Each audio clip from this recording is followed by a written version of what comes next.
you were running the show with Dave, which is exciting. And then whatever the reasons were, and which are well documented, the communication split off and you were left hanging, just like you were back in the day. And that like blew another hole through you. Yeah. So you had one hole blown through you personally. Right. And then with Dave, and I know, look, I don't know Dave as well as you know Dave, but I knew him for 8 years and I still know him. I was fortunate enough to share a little bread with him at Real Food Daily in the past year.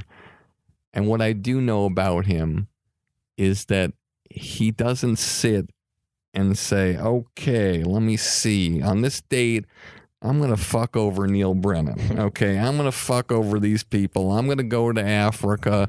And this person still makes me laugh that he went to Africa. Whatever it is. It's like, whereas Roseanne, after her pilot episode, she took out a pad of paper and started writing down all the people that she was going to fire when her show went to #1. Dave Chappelle would never intentionally try to hurt you. But in my mind, I don't think he was planning to like, what can I do to blow a hole through this guy? Right. But it happened. And the effect on you was devastating, and the effect on him with how he felt about how things were going was devastating. What people don't understand is, even though, because they can't understand, because people look at money and success and they don't understand that, like you said, the $75,000 threshold, 50 million, 75,000, whatever. But he was hurt, and what he felt, what he perceived was happening was real to him.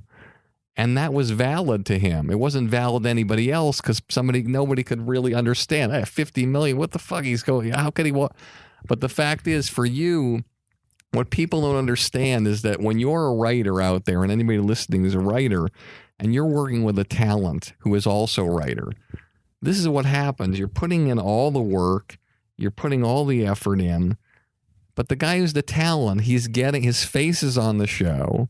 He's getting a salary for his face being on the show, and he's getting an equal salary to you as a writer, executive producer. So every show that goes, he's making exceedingly much more money than you, but you're working the same amount of hours together.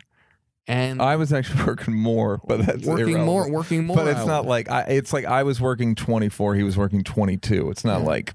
But so that's the thing. So after you put in so much effort like that, when something like that happens, so there you got the scab ripped off again. Right. How long does it take you to recover from that? And you may not have totally recovered from that, but I'm talking about to trust again, because you talk about, like, for instance, Seth Meyers, you collaborate with him a lot, you work with him a lot. He's a guy I feel like you have love in your heart for. Is it like hard? Is it like in a personal relationship, with, like, if you're with a woman and you're in love and everything, and then you come home and one day she's gone and you're like, what the fuck happened? I'm not going to trust another woman again. Like in business, I will never trust another black comedian.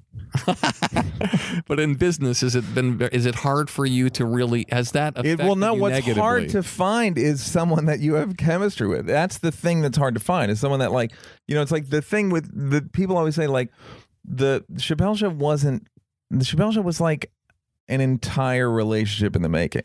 We did sketches on the show that we'd argue about, points that we argued about for a decade, and then we did a sketch about it. You know what I mean? So it wasn't like, it was like a lot of time not invested, but just, I wasn't like, I'm investing my time. It was just like, we're just friends.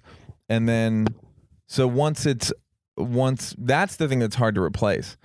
The trust thing, it's like, the trust thing is now, what it is now? Now it's more about having enough money to not. I find that the relationship you end up having with, if you're a writer, and the relationship you have with the star/talent, it's built unhealthily. The entire idea of it's unhealthy. It's like, There was a point where I'd say to Dave, "Are you asking me this as your friend or as the executive producer of the TV show?" Because it becomes this like blurred line of you don't know what's what. Well, it is unhealthy because you're technically equals, but you're not equals. You're not because equals. The guy there's not. I mean, there is like you mentioned Babalu and Manziel. They're equals because none of them are on camera. Yeah. But in this case, when you're a writer and you're like Matt Williams, he created Roseanne with Roseanne. He got fired after 13 episodes. He got paid for the rest of the series, but she took him out. And when he went to Home Improvement and created that, he had the conversation right away with Tim Allen. It's like, look, this is what it is.